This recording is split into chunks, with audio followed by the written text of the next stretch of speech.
First of all, my question, I guess, is why not you? If you see someone doing something and you want to do it, why can't it be you? Do we create all of these stories in our heads about who we are and what we can and can't do and how we have to behave, and we kind of put ourselves in boxes, not necessarily like consciously, but I feel like I'm no different now than I was before. I'm just more aware. So like the whole dress thing that I did my little short about.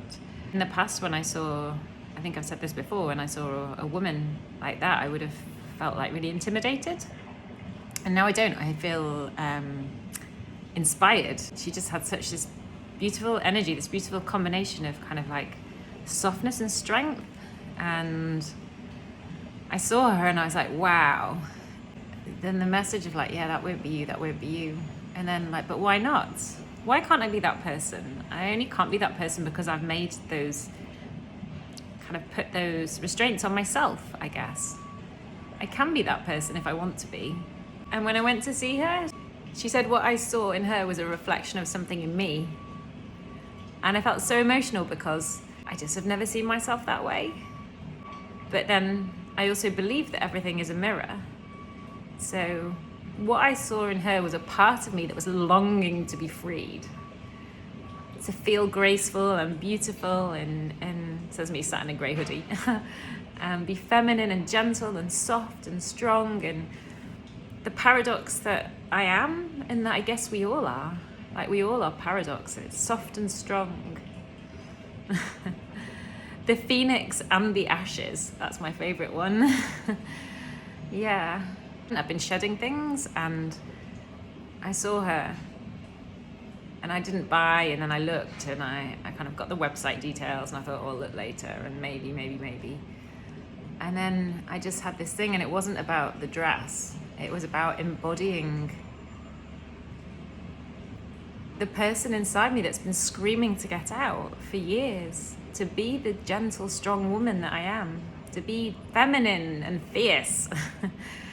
And I can wear a grey hoodie sometimes, and sometimes I can wear a red dress.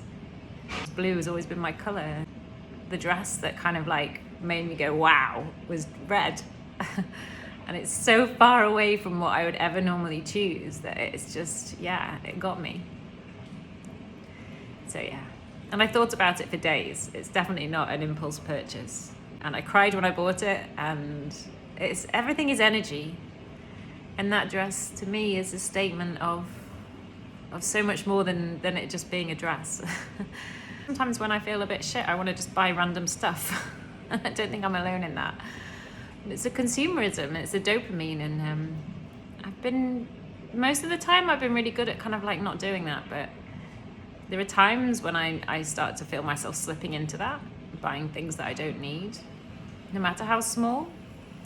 And I stop myself most of the time, not always, but most of the time. But this dress wasn't that. It was something like really different, and it's really hard to explain. And the other thing, which is kind of a bit paradoxical, I guess, as well, when I've just been talking about that, buying something that I don't need. I was working at a festival, volunteering at a festival, and Sam Garrett played, and at the end of his set, he said, I don't do encores. It's a bit too rock and roll. I mean, I might be misquoting him slightly because human memory is inherently flawed. He said, anyway, this is enough. This is going to be our last song, and this is enough. And I loved that. I started clapping because, and then he went on to like follow it up with we always want more. And like we as a collective, as a kind of like culturally, I guess, everybody's always searching for more money, more possessions, more something. And there's this kind of like underlying feeling a lot of the time that when you have more, you'll be happier, you'll feel more complete in some way. And it's not true. Like I have less now than I've ever had. Like in terms of materialistic possessions. And I'm still shedding. Like I kind of need my camping stuff because I go camping quite a lot. But there are definitely things in there that I don't need and that I'm working through, kind of like slowly getting rid of, selling, donating, whatever. And I know that having more doesn't make me feel happy. Actually, what makes me feel happy is unzipping my tent, watching the sunrise while I make my coffee in my coffee sock, having my feet on the grass without shoes on all day, and being around people who are gentle and kind and open-hearted. That's what makes me happy. Not stuff. And so yeah, when he said that, this is enough, it really got me. I agree. This is enough. We always want more, but this is enough. And so I think that with my YouTube and things, like, I heard someone a while ago describing starting a YouTube channel as like throwing spaghetti against the wall and seeing what sticks. And I kind of feel a little bit like I'm doing that, but I'm not really seeing what sticks, because I'm just sharing whatever feels right in my heart. And that's different all the time. Because I'm not in a box. I'm not just someone that practices yoga. I'm multifaceted, complex human like everybody else is. I'm a paradox again. So I just kind of share stuff that lights me up and stuff that really kind of like sticks in my heart, I guess. Maybe nobody ever wants to hear that, and that's okay. This is enough. And when I share my yoga, I share it because it's something that's like really, really helped me in my life. And I know yoga's not for everybody, and I'm not trying to make it for everybody. But if I inspire one person to do something for themselves, or to start some sort of movement that makes them feel good, then that's enough. It's enough. It's enough. It's enough.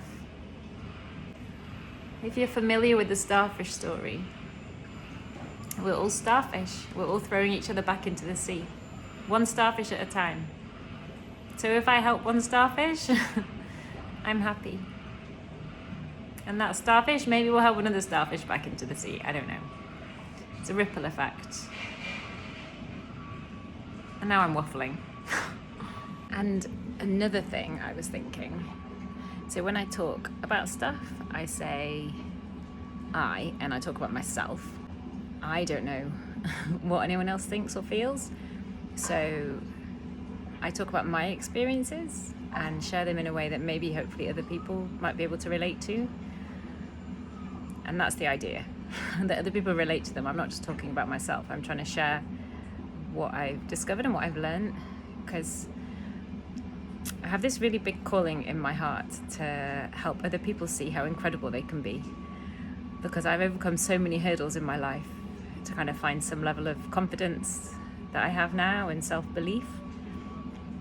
And we have all these limiting beliefs that we place upon ourselves. And my dream is to help people.